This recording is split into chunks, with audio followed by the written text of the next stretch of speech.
Hi, everybody. This is Liz Stanton from Synapse Energy Economics, and I'm going to be moderating our webinar today, a presentation about environmental justice and the Clean Power Plan. And before we go any further, I just want to go through a few webinar logistics. So the webinar is being recorded, and afterwards we'll send that recording around together with the slides to all the attendees and to everybody who registered. All attendees to the webinar have been muted. That's just the way we do our webinars. You'll remain muted throughout. If you have a question, there are a couple ways that you can get in touch with us. If you have a question that's about a technical problem, you're not able to see the slides or you're not able to get the audio, something else is going wrong for you, please use the chat function inside of WebEx, and somebody will help you out. If instead you're writing to us about content, you have a question, you have a comment, you want to reach out to us and engage in a dialogue about the topic of the day, then please use this email that you can see in front of you. It's webinar@synapse-energy.com.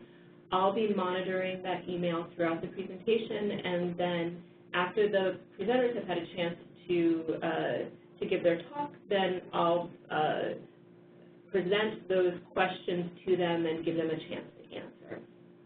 So those are the basic logistics. We're Synapse Energy Economics, and this is part of our series of webinars on the Clean Power Plan. All of the past webinars are available up on our website, and we've got a couple more coming up in the series that I'll mention at the end of this presentation. We are here in Cambridge, Massachusetts, reaching out to all of you, and we're really glad that you could join us today to talk about this topic. Our presenters today are Avi Allison and Needy Santon, and I'm going to turn it over to them now, and they'll be talking for about a half an hour before we go to questions. Great. Thanks, Liz. So we're going to start off talking about a couple of questions. What exactly is environmental justice, and why does EPA care about it, particularly in the context of the Clean Power Plan?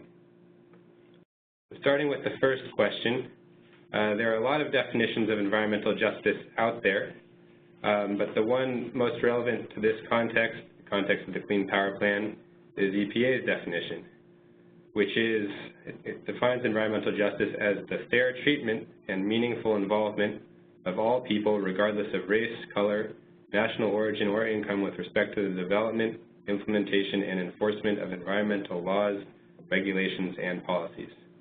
So there are two key components to this definition of environmental justice. One could be thought of as distributive justice in terms of the fair treatment requirement, which means that no group of people should bear a disproportionate burden of environmental harms and risks. The second component is the procedural justice requirement, which is seen in this phrase, meaningful involvement, which requires that, first of all affected populations have an opportunity to participate in decisions about a proposed activity that might affect their environment or health. And second, that the contribution of these participants actually has a real opportunity to influence the regulatory action. Third, that the concerns of all participants are considered throughout the decision-making process, so all participants, not just some. And finally, that, especially in the case of vulnerable communities, that the regulatory agency is actively reaching out and involving these communities proactively, not just waiting for them to show up. So how did this come to be something that EPA considers on a regular basis throughout its actions? This starts off in the late 1970s and early 1980s when an environmental justice activism movement arose largely out of the civil rights movement. This started mainly in the South in African-American communities that were concerned about a disproportionate burden they were facing because of polluting facilities that were sited in their communities. So there were prominent instances of this activism litigation in places such as Warren County, North Carolina, Houston, Texas, early on, and this movement grew And at the same time, there came out some academic studies in the 1980s that started to show in a statistical way that, in fact, many polluting facilities were being cited disproportionately in these communities, these disadvantaged communities of color, low-income communities. This led up to the first National People of Color Environmental Leadership Summit, which produced a document entitled The Principles of Environmental Justice, which laid out kind of a broad-based way for the first time what exactly environmental justice is and what it looks like in reality. A couple years after that, in February of 1994, largely under the influence of the environmental justice movement and its calls for greater attention to this issue, President Clinton signed an Executive Order 12898, which requires every federal agency to make achieving environmental justice part of its mission by identifying and addressing disproportionately high and adverse human health or environmental effects of its programs and policies. So this applies to all federal agencies, but obviously EPA perhaps deals with it more than most, given that its mandate relates to environmental and health threats. So why, in particular, is this an issue for the Clean Power Plan? Well, the Clean Power Plan is designed to address climate change, and EPA has explicitly declared that climate change is an environmental justice issue, and that communities of color and low-income populations are particularly vulnerable to flood, storm, and drought impacts related to climate change. In addition, EPA's concept of fair treatment, one of the core parts of environmental justice, extends to the distribution of positive as well as negative consequences of regulations. Now, the Clean Power Plan is expected to both decrease climate damages associated with carbon dioxide emissions and also decrease local air pollution impacts associated with the operation of fossil fuel power plants. So these are significant environmental and health benefits, and EPA's mandate includes assuring that these benefits are distributed evenly. They're not just all going to a single population. Finally, the Clean Power Plan may in fact have some negative impacts on vulnerable communities. Some power plants, in particular certain natural gas power plants, may end up running more and emitting more on account of this regulation. And in addition, there may be some potential negative economic impacts, which EPA is also concerned about, which may relate to the changes in the structure of the electricity industry. So EPA has laid out certain requirements and recommendations for the states that are tasked with implementing the Clean Power Plan. And here we summarize those in terms of different phases of the Clean Power Plan state plan development process. In the initial phase, which is ongoing now, states should be considering conducting environmental justice analyses, which may rely on air quality monitoring, electric generation modeling, and using health data to examine communities that are currently overburdened and may be additionally burdened or not during the implementation of the Clean Power Plan. In addition, states are required to deal with the procedural justice component of environmental justice. They're required to engage in meaningful engagement with environmental justice communities, which includes sharing information about proposed plans, soliciting input on any environmental justice analyses and initial plans, and also sharing financial and technical resources about how to best adapt to these potential regulations and plans.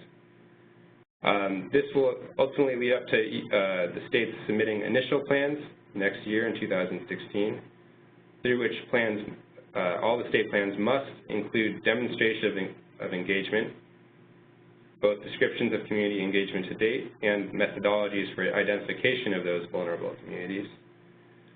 These initial plans also must report future steps intended to involve vulnerable communities leading up to the final plan development.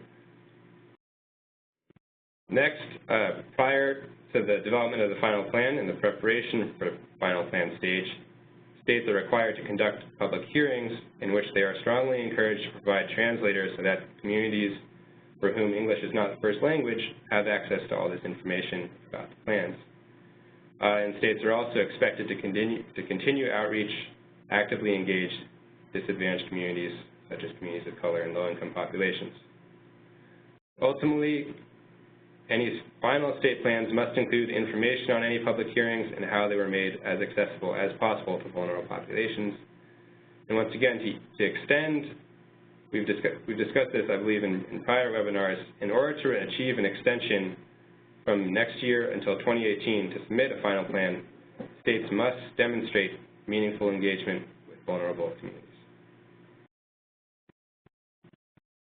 Next, we're going to talk a little bit about some tools and resources that EPA has provided that might help states and communities think about how best to engage with the Clean Power Plan with regards to environmental justice. First, we have EJ Screen, which is an interactive mapping and screening tool that EPA has developed to assess environmental justice concerns.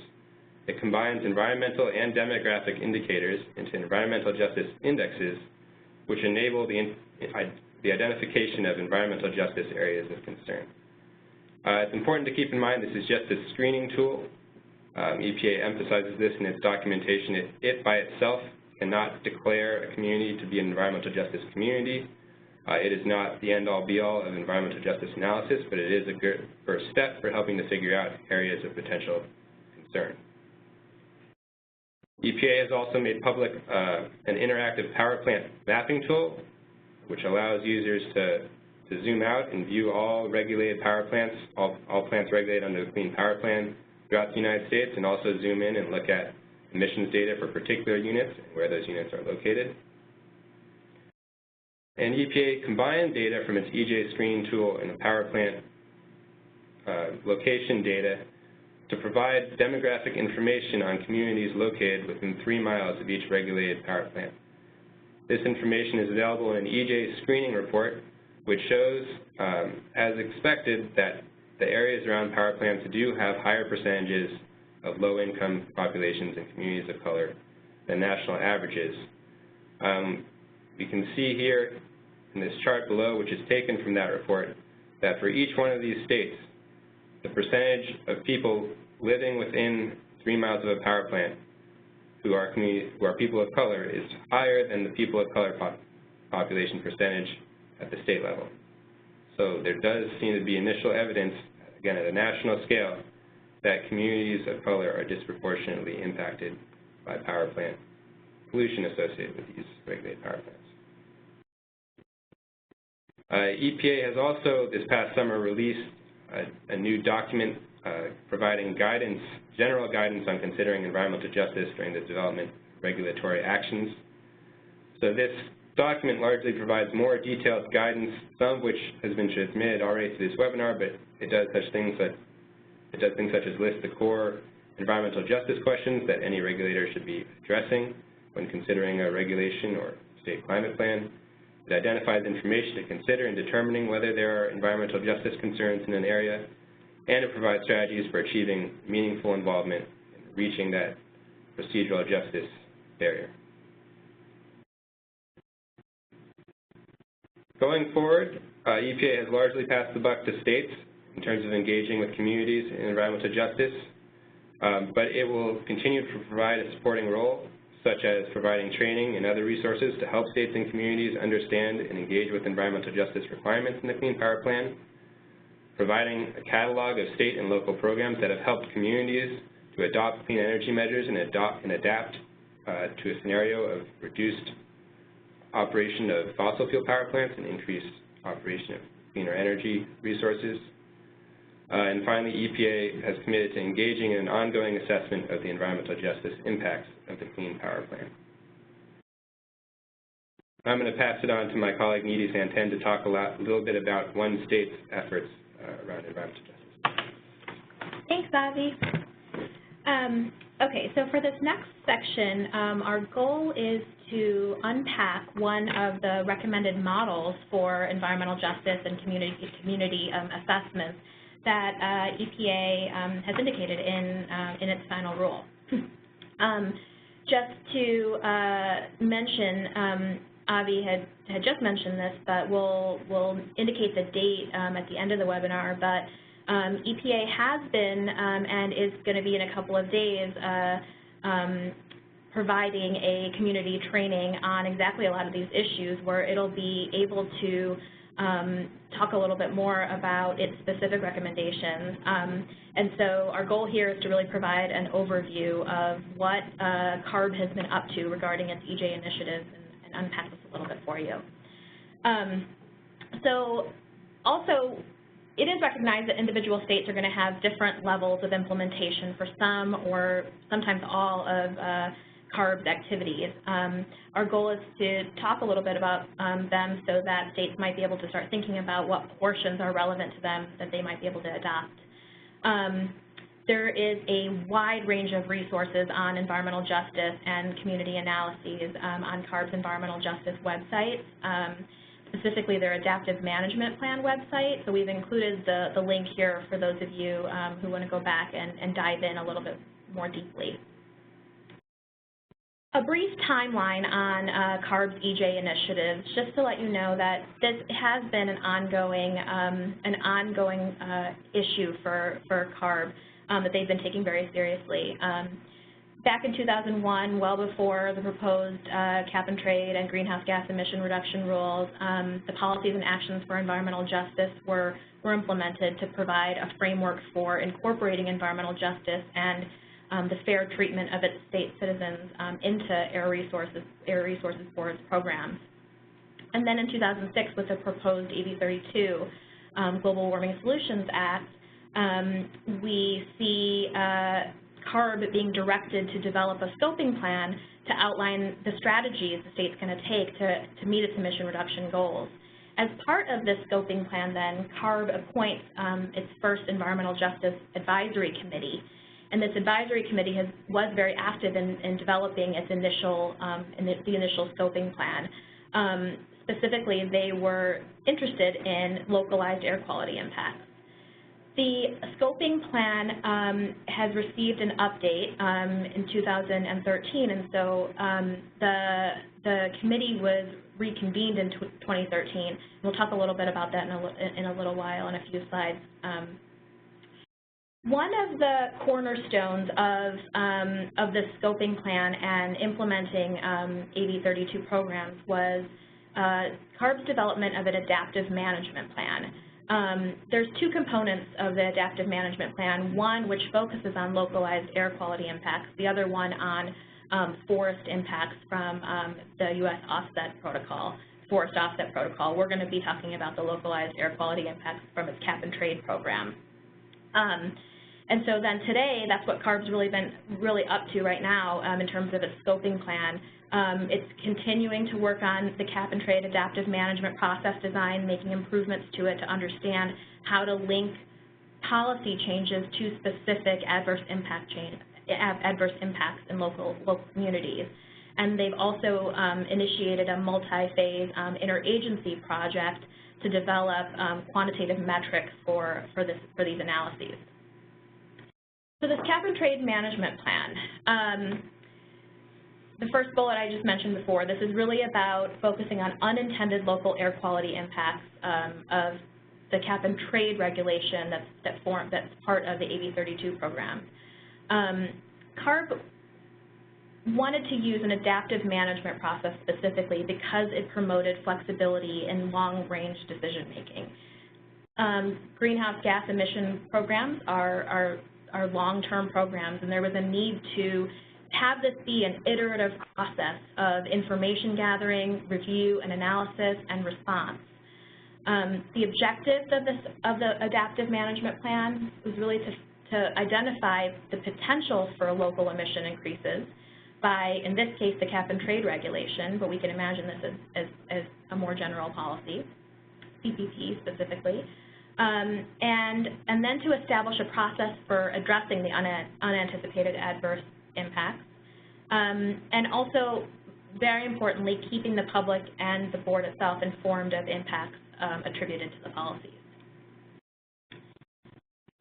In CARB's adaptive management guidance documents, this is a simplified version of their flow chart, which depicts their stepwise iterative procedure for understanding whether there's been a change in emissions in a local area and then what to do about it.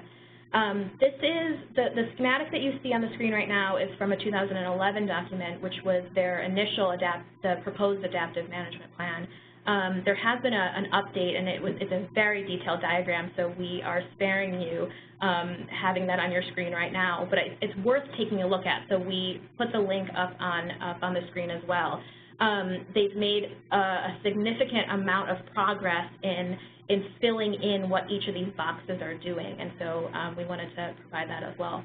But basically, the flow chart goes through 3 main steps for understanding whether there's been a localized impact associated with the specific policy.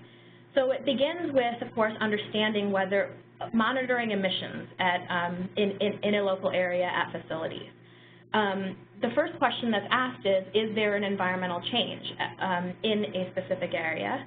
If there has been, we need to be able to link that environmental change to the specific policy in question. And this is going to be important for CPP planning purposes. We want to know whether or not local areas are being adversely affected by the specific programs and policies states are thinking about putting in their state plans for CPP compliance. If there is, then, if there's sufficient evidence that a link can be shown between an emissions change in an area and the policy or the program in question, then there's a third step that needs to be taken, which is understanding whether or not that emission change does provide an adverse impact in the area. And then if there is, that subsequently spurs in the CARB process of public involvement and proposed changes to the regulations and or other implementing policies.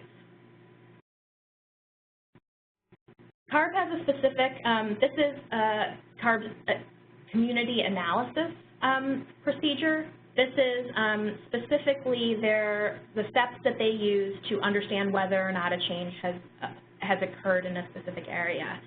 So CARB uses the California's greenhouse gas emissions mapping tool, which is developed in state. It's not unlike EJ Screen, but has different features. And what this does is it uses this mapping tool, and then it to identify an area, and it positions a defined shape to locate a region of interest that has affected sources within it. It then collects the most recent report year, greenhouse gas emissions aggregated for that specific area, and then it compares the aggregate greenhouse gas emissions for the specific area to a previous report year to understand whether there's been a change. So it's once you can identify the area of interest, it's a relatively simple screening procedure to understand whether there's been a change in emissions from one period to the next. Then if there is an emissions change, that's when you get to that second step, and that's from the flow chart to it. Now we need to assess whether or not changes can really be related to the policy. The series of indicators that CARB has proposed and is still continually working on. Tier 1 are the screening indicators, which just help understand whether there's been a change in emissions or a change in operations in the area. I'm not going to go through all of these. You can read it. You can read the list and refer to it later. But if there has been a change listed, then we get to the Tier 2 indicators, where we now need to think about linking the emissions change to a specific policy. So here we need to ask whether there's been other changes that could have led to the emissions increase. What was forecasted economic growth like? What were the technologies available, and have there been utility business model changes that could affect the emissions changes? Very directly, what was the forecasted electricity demand? And meteorology can also play a role here. In California specifically, rainfall can affect how much hydroelectric power is available in a given year, and therefore change the level of production from emitting resources. And then finally, if there is sufficient evidence for a link, then CARB suggests looking at Tier 3 indicators, which is now let's think about the toxicological effects of those emissions and the difference between criteria and toxic air pollutant emissions, and ambient air quality monitor changes. California CARB is also working in conjunction with other agencies, Cal EPA and other agencies, to refine and improve these indicators. They're engaged in a very specific project to identify the benefits and potential impacts of AB 32. This is all part of the adaptive management plan, but this is an ongoing initiative, and coming out of this is going to be much more specified indicators of how to link policy changes to emissions in specifically localized areas. So it'll be something for everybody to keep our eye on as this develops. We've included a little bit of information about the different phases of this project. They are going to be expanding it to including just EGUs, but also mobile sources, and then later, in a later phase, importantly, they're going to be expanding emissions changes to directed funding of projects in disadvantaged communities. So our projects that are funded as a result of this program, this adaptive management plan, making a difference in emissions in localized areas. This is just for reference. This is more detail on the multi-phase project that CARB is currently involved with the other agencies. And then finally, we wanted to just close with a quick note on its Environmental Justice Advisory Committee. As I had mentioned, CARB appointed its first committee as part of the initial scoping plan in 2007 to advise on that scoping plan as well as other CARB programs. But it reconvened it in 2013 for the first update of the climate change scoping plan, this time appointing members that were nominated by environmental justice organizations and community groups.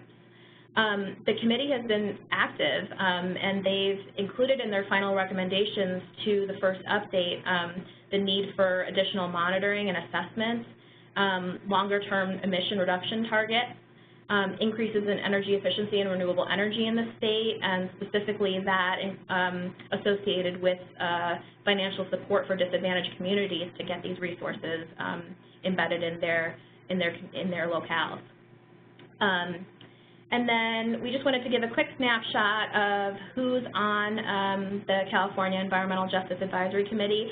Not specific people, but we wanted to give people an idea of the breadth of the organizations on the committee. It's a wide range, and again, I mentioned that these were, that many were nominated by community organizations and environmental justice leadership in the state, but they range from statewide all the way to specific locales.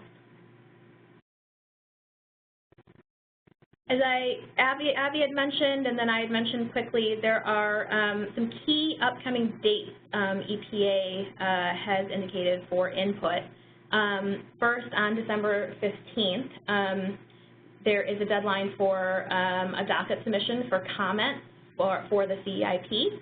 And then we also wanted to highlight that in just a few days, there's an EPA workshop for environmental justice communities on the Clean Power Plan.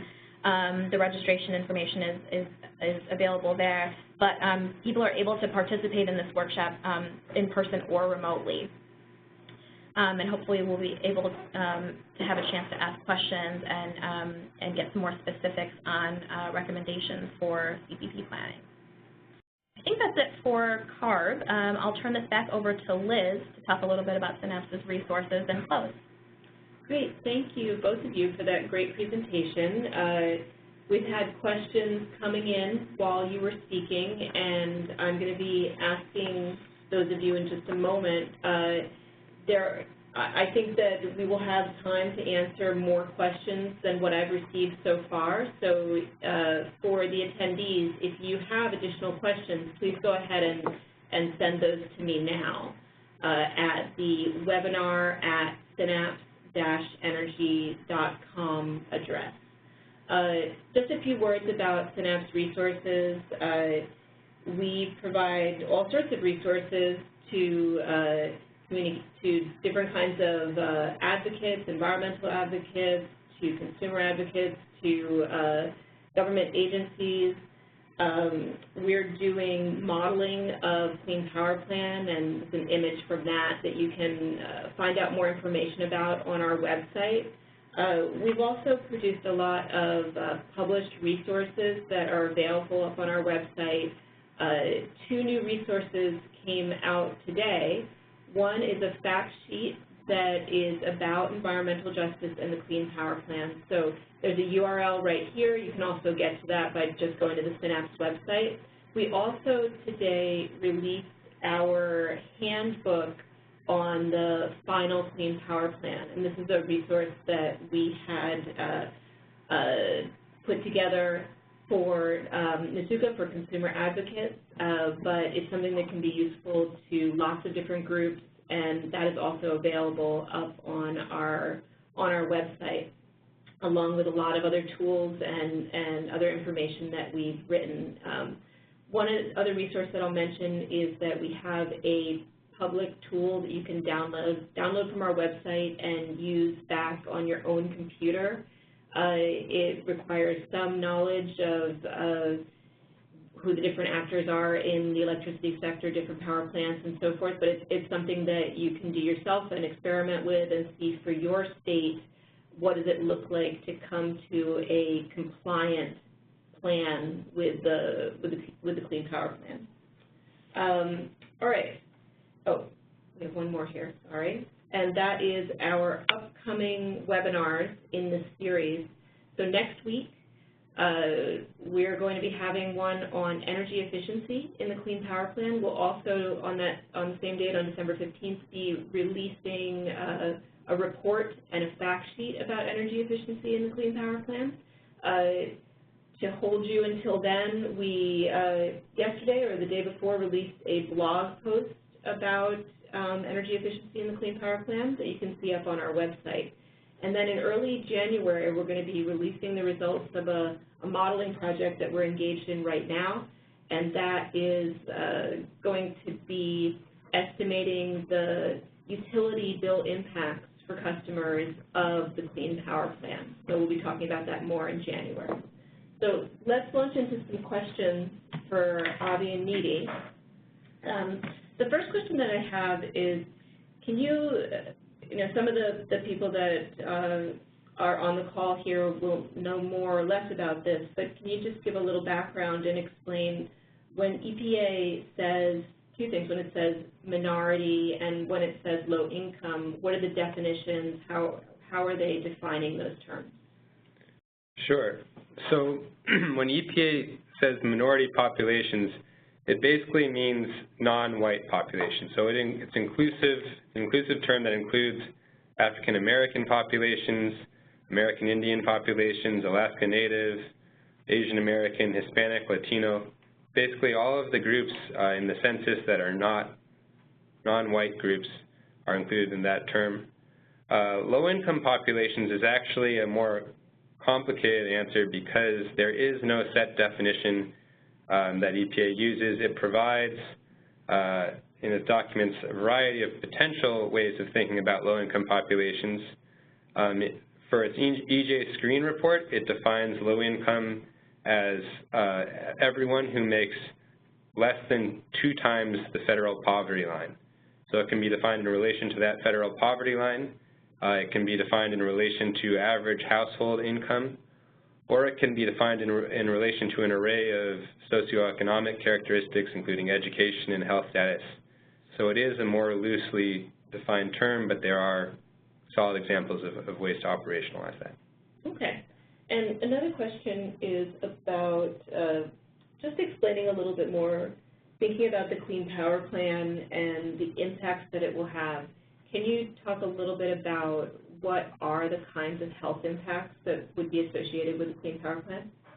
Yeah. So as mentioned earlier, a lot of the benefit from the Clean Power Plan comes not just from those climate change emissions, not just from reducing carbon dioxide, but from these co-benefits, which are associated with fossil fuel power plants, primarily coal-fired power plants, running less frequently.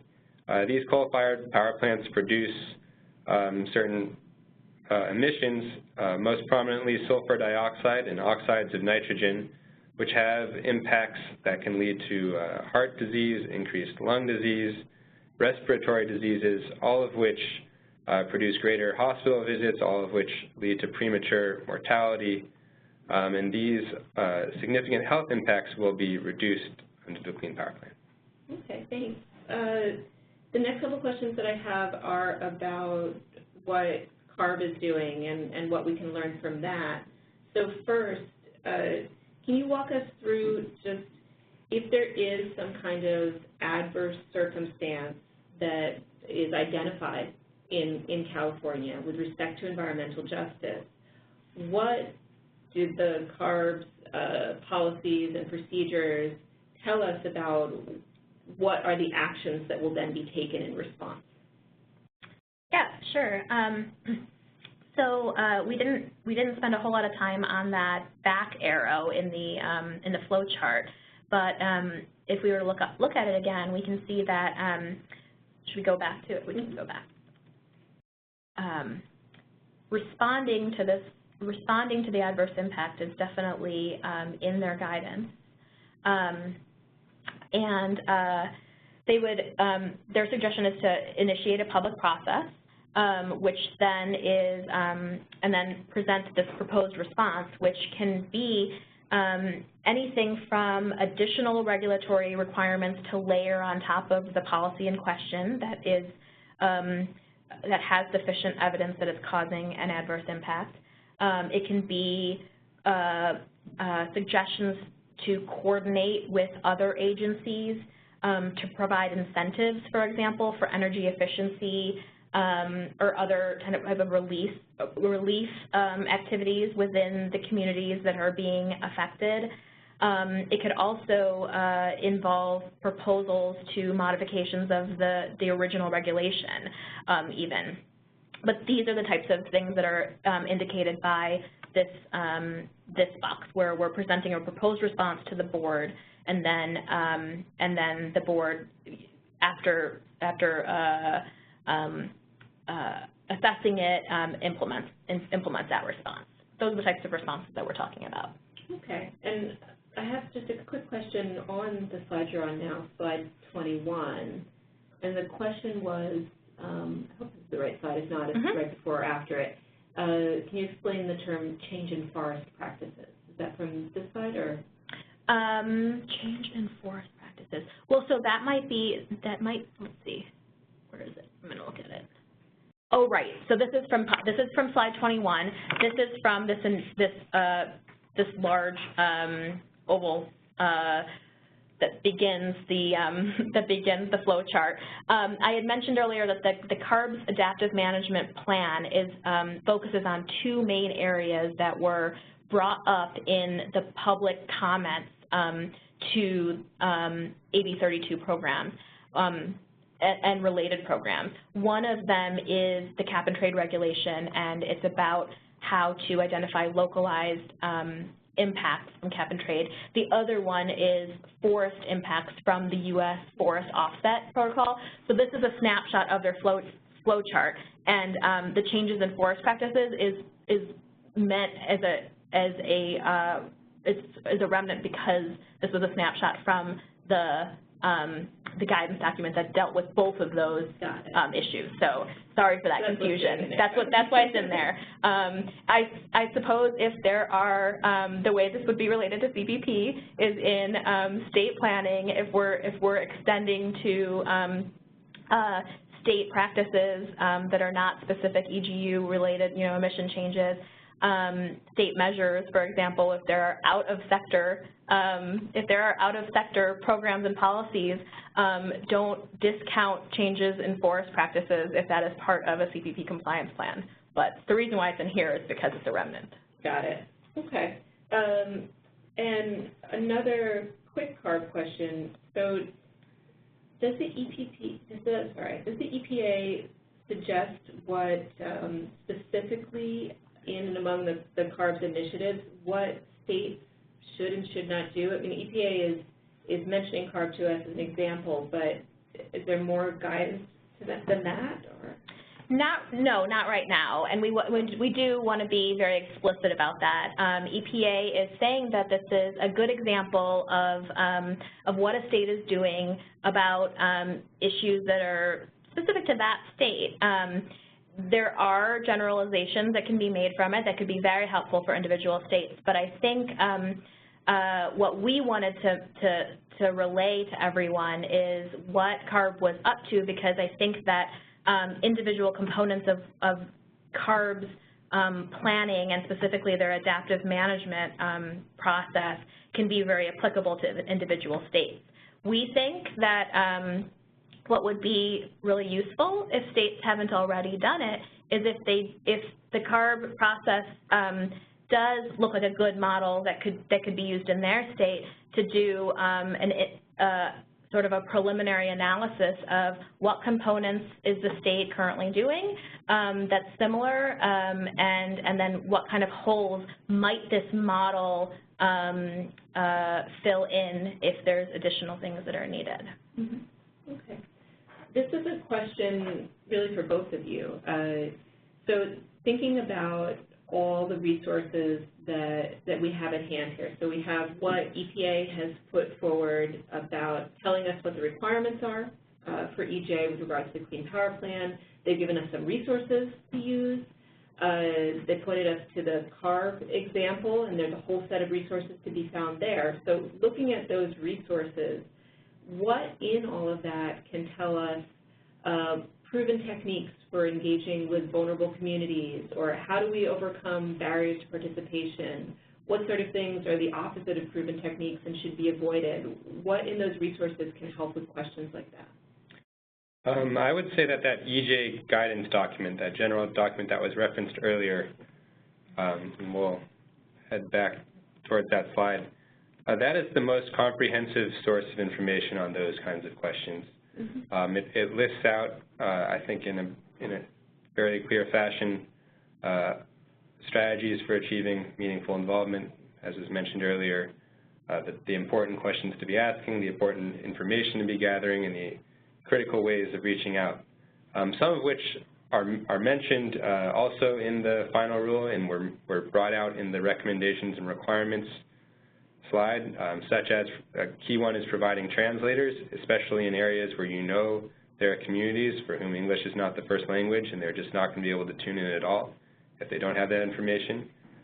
Similarly, providing financial and technical resources, even if language barrier isn't a problem in terms of English versus non-English, if you're using technical language to describe these plans and it's information that most people on this, most people going about their day-to-day lives aren't going to understand, that's going to be an important barrier, and it's an important one to overcome as you reach out. Anything in the California resources that you want to mention? Yeah, so there's two. One is that the adaptive management process is requiring annual reports, updates on the effectiveness of that plan, changes to implementing policies that have been recommended. So that the first official one was slated for December of 2015. And so to look out for that, that's not up on their website yet that I've seen, but to look out for that.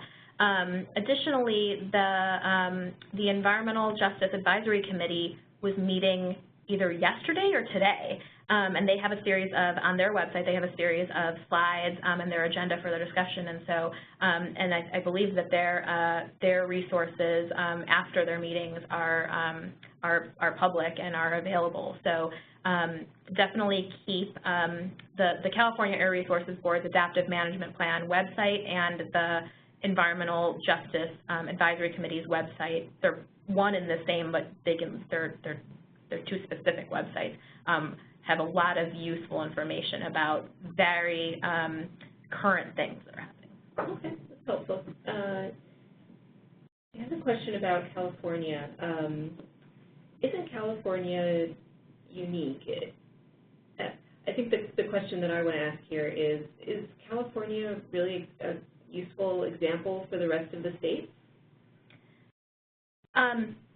Probably, I don't want to say probably not, but what I mean to say is I think that the lesson to take away from the CARB model is in the process. It's not in the specific policies, the specific implementations. And in this case, the adaptive management plan was specifically directed towards the cap and trade policy of AB 32. We want to extract ourselves from that and really understand and look through the achievements that setting up a community-nominated Environmental Justice Advisory Committee did. Where were those people nominated from? What parts of the state did it represent? The process for every state in thinking about CPP planning and in having to link CPP programs and policies to whether or not there are changes happening in localized areas are going to have to think about the indicators and the metrics to monitor. California, because of its history, because it started this process a long time ago, is at the forefront in thinking about what those metrics are. That is going to be generalizable. So I think that not paying attention to the specific implementation and to think about the process and the metrics that are coming out of some of these efforts is where states can really benefit from. Okay. So this question, I think, is mostly for you, Avi.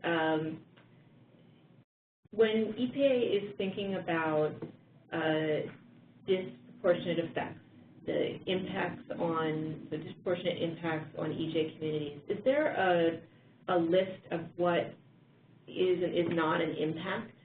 And the question here is interested in if jobs is on the list, but I'm wondering if there's a list. This is what an impact means. If it's not on that list, it's not an impact. I would say no. I have never seen any such list, and I think from what I've seen, EPA would be careful to avoid constructing anything that purported to be an inclusive list. In particular, with their EJ Screen and EJ Screening report, they include a host of environmental and demographic variables, but they're very clear that it is far from conclusive. They list a variety of potential variables and effects that are explicitly not in those, among those that they use, but that's clearly not an exhaustive list. And while economic impact is not explicitly in the definition within either EPA's definition or the executive order, the EPA or the Environmental Justice Executive Order, it is certainly something that EPA is thinking about. It's explicitly mentioned in the final rule that EPA is concerned about the negative economic impacts that the Clean Power Plan may have on disadvantaged communities that are already facing an array of economic, health, environmental threats. And that clearly could involve jobs. So that could clearly involve jobs. Right. Okay. Can I add one thing to that? So additionally, EPA states that it may conduct some of its own analyses on adverse impacts and localized impacts in states. But one of the things that we think that EPA is probably counting on here is that states will come in and really do some of these analyses on their own because they have on-the-ground knowledge of what's important in their state. So while some indicator may be an impact in one state, another state may think that that means something different. I think that is very valuable information for EPA to hear early on. Yeah, that's a great point, and it's something that EPA emphasizes again and again, that the work they do, EJ screening at a broad national level, they can only work with nationally consistent, comprehensive data sets, and they're very aware that states have better information, more detailed information, state-specific or location-specific information that will enable them to conduct more effective environmental justice analyses. I got a couple tricky questions here that I think all three of us are going to have to put our heads together. So the first one is, are the public participation requirements the same with respect to tribal governments, or is there a different treatment? And those rules aren't released yet. Isn't that correct? Right. I don't think that those rules are specified yet. So we don't know yet, I think, is the best answer to that, because that information hasn't been released. So we're not going to speculate on that, and we'll just say we don't know. Maybe somebody over at EPA does, but it hasn't been released publicly. I think that the December 15th workshop might be a good opportunity to ask those questions. Yeah, definitely. And that was in one of the slides over there. Does the Clean Power Plan exempt EPA from the public participation with respect to the FIP?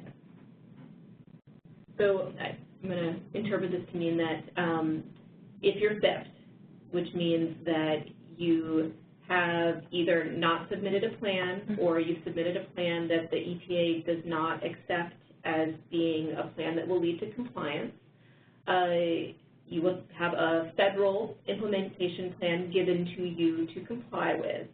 Under the circumstance of your state having a federal implementation plan, is there the same public participation requirement with regard to EJ? Good question. We don't know. I'm getting the look of we don't know the answer to that one. If somebody from EPA is on the line and wants to write or chat us the answer on that one, you stumped us. The other thing we can say is that EPA has stated that it's already engaged in outreach itself, and expects states that are doing their own plan development to engage outreach on their own right in developing their own plans. So EPA is engaged in these activities to the extent that they came up with this to begin with.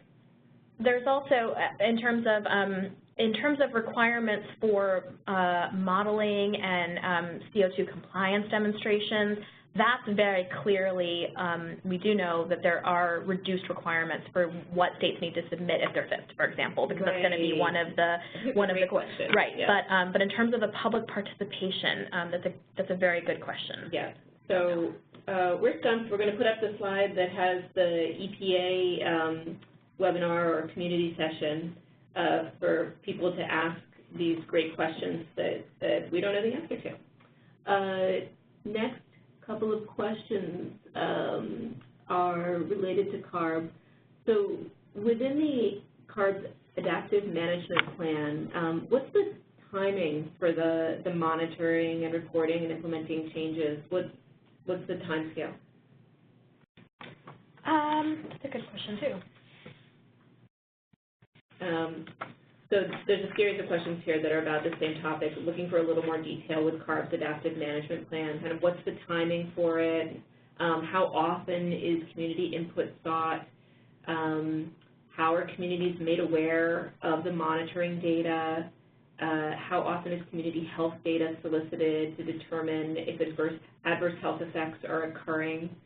So a lot of it's this very specific question about how often do these things occur, which is a great question. It's one thing to have that be part of your policy. It's quite another thing what the frequency of it is. So, in terms of timing, the things that I'm aware of is so for their scoping plans are on to the best of my knowledge, on this 5-year plan, which is why we're coming up on our first update to the original 2008 initial scoping plan. Within those scoping plans, there's a fair amount of public participation.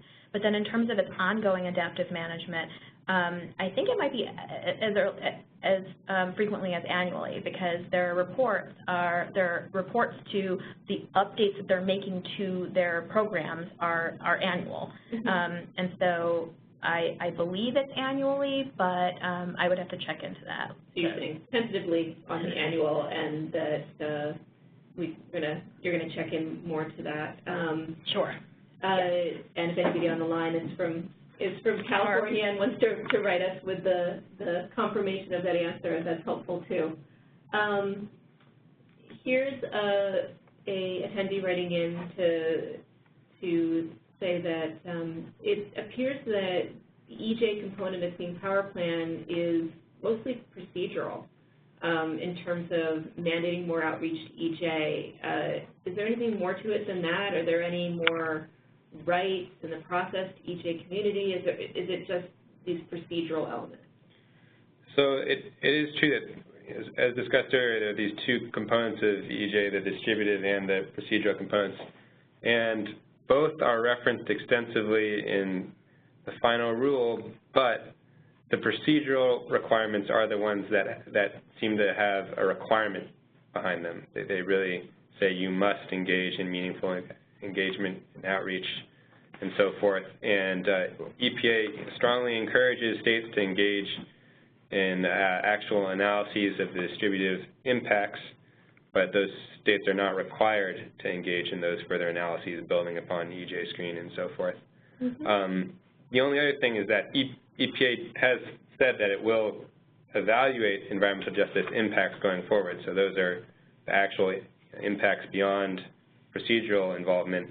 And it would seem that if there was strong evidence of a disproportionate impact related to the Clean Power Plan, EPA would get involved at that point. Okay. And our own Sarah Jackson of Synapse has written in to help us answer the tribal areas question. Hi, Sarah. Thanks for helping us out on this one. She writes that the Clean Power Plan did include tribal areas with covered fossil units, and that tribes can but don't have to develop plans to cover those sources. If they don't, EPA will do it for them. It's her belief that the EJ requirements will still apply to tribes if they decide to develop a plan. Though a demonstration of outreach to the tribal community will likely be enough to satisfy the requirements. So that is one of Synapse's Clean Power Plan experts, Sarah Jackson, writing in. Next question, I'm going to do one more question and then close. This is a good question. So the state of Michigan has stated that there are no health benchmarks in the Clean Power Plan, and therefore it does not have to consider health impacts in developing its plan, nor does it have to engage with health advocates. Given what you know about the EJ requirements, does that seem like a sound analysis on the part of the state of Michigan? Well, we know at a bare minimum that Michigan, like all states, is required to actively engage with communities that are potentially concerned about health impacts and economic impacts, especially to the extent that they may be disproportionate.